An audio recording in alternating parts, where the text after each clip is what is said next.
Good morning. Doctor Ravindra గారు మీకు ఈ ప్యాకేజ్ ఇచ్చిరామని నన్ను పంపించారు. ఏది లాభం?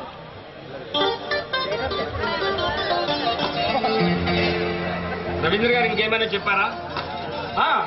రేపు రాత్రికి వాళ్ళ అమ్మాయి బర్త్డే పార్టీ ఉన్నాం సార్. మిమ్మల్ని తప్పకుండా రమ్మన్నారు. వస్తారుగా? ఆత్మీయులు పిలిస్తే ఎలా రాగంటూ ఉండగలరు? I will come surely. Okay sir, bye. Mister Ashok అప్పుడే వెళ్ళిపోతున్నారు? వచ్చిన పని పూర్తి అయిందా? రవీంద్ర గారు చెప్పిన పని పూర్తి చేశానుగా.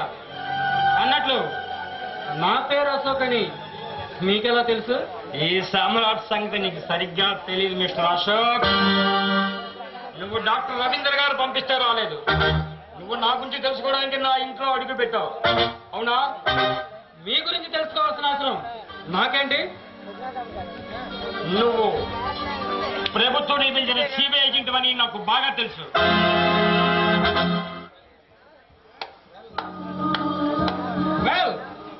తెలిసిన తర్వాత మనిద్దరి మధ్య దోగడి మూతలు ఎందుకు? ఇంకా డైరెక్ట్ గా రంగంలో దిగుదాం. చూడు సామ్రాట్, నువ్వెన్నో నేరాలు చేసావు, ఇంకా చేస్తూనే ఉన్నావు. నీ ఏప కట్టించి నిన్ను జైల్లో పెట్టాలని నేను ఈ ఊరు వచ్చాను. వచ్చినా నువ్వు నన్ను ఏమీ చేయలేవు, ఎందుకంటే నేను నేరస్తుని కాదు. నువ్వు నేరస్తునివో కాదు అది చెప్పవలసింది నువ్వు కాదు, న్యాయస్థానం. ఏ న్యాయస్థానం నన్ను నేరస్తుడిగా నిరూపించలేదు. ఏ పోలీస్ అధికారి నన్ను అరెస్ట్ చేయలేడు. సమ్రాట్, పోలీసులంటే నీకు చాలా తక్కువ అభిప్రాయం అన్నట్టుంది, కానీ నీ అభిప్రాయం తప్పని నేను నిరూపిస్తాను. నిన్ను నేరస్తుడిగా బంధించి చట్టానికి అప్పిస్తాను. అధికారం చేతిలో ఉందని అనవసరమైన ఆరోపణలు చేస్తే నా నేరాలు రుజువు చేయలేక నవ్వుల పాలవుతావు. నీకంటే తెలివైన నేరస్తులే, నీకంటే మేధావులు ఆడుతూనే అందరినో కథకథలు లెక్క పెట్టించిన కర్కోటగా నేను. నా ముందు అతి తెలివి చూపిస్తే నీ చేతుల సంఖ్యలు వేసి నడి బజార్లో ఇడుచుకుని వెళ్తాను. జాగ్రత్త. నన్ను దోషుగా నిలబెట్టాలని ఎందరో పోలీస్ అధికారులు పగటి కలలు కన్నారు, పతనం అయిపోయారు. నువ్వు వాళ్ళకంటే మనగాడువా? పచ్చి నెత్తులు తాగే పరమ కిరాతకులు, నడి రోజులో నచ్చినట్టు చేసే నరహంతకులు నా నుండి తప్పించుకోలేక నా చేతిలో చిత్తైపోయారు. నువ్వు వాళ్ళకంటే గొప్పవాడువా?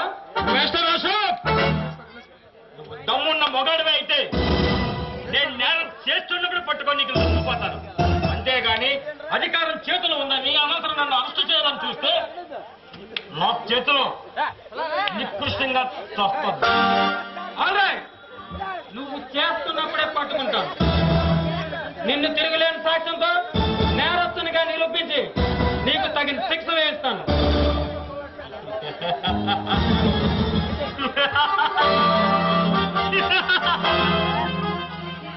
నువ్వు గాలిని బంధించాలని చూస్తున్నావు, నువ్వు నీ నీడను పట్టుకోవాలని ప్రయత్నిస్తున్నావు.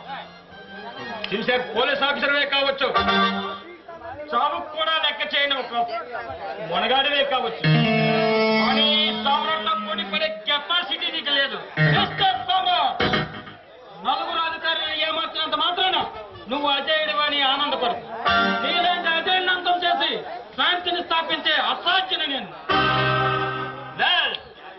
ఇన్నాళ్ళకు సముచి దొరికావు. ఈ సాగు బ్రతుకులకు అతీతమైన సంకుల సమరంలో సమర్థుడు ఎవరో తెలుసుకుందాం. నీ అధికారానికి నా ఆత్మవిశ్వాసానికి అంతిమ విజయం ఎవరిదో కాలమే నిర్ణయిస్తుంది.